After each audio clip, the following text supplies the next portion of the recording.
Welcome everyone, Andrew here from IDB.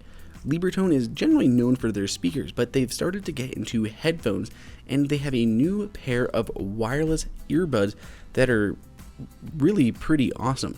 They are super flexible on the actual cables, they're nice, compact, really solid build quality. Actually, these controller modules that are built in here are all metal, so they're not like some cheap plasticky version.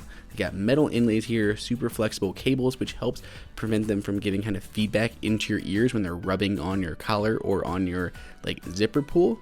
Not only that, but they have built-in active noise canceling like all of other Libratone's headphones. Now, because they have that noise canceling built in there, you'd think the battery life may not be super great. Well, it turns out they actually have like really solid battery life built into these things. So you're gonna have really great battery life, super flexible, lightweight, comfortable. They're gonna fit pretty much anyone's ear. Really solid, warm sounding audio, and 4 levels of active noise canceling. Basically, it'll automatically adjust whether you're gonna be ordering a coffee and you wanna talk to someone, or all the way up, kind of blocking everything out. Other than the Track Plus headphones, they also have another new announcement, and that is their flagship product, the Zipp speaker, will be getting AirPlay 2 as soon as Apple has it ready.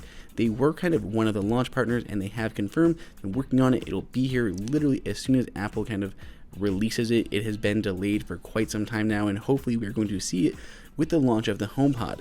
Not only that, but the Zipp also has built-in Amazon Alexa now. You just go ahead and tap on the top and activate Alexa, ask her questions. So AirPlay 2 and Alexa are coming to the Zipp speaker, and there's a brand new pair of headphones, the Track Plus, that are really great, solid battery life, and active noise cancellation. Go ahead and subscribe for more, throw up questions in the comments, and until next time, it is Andrew for IDB.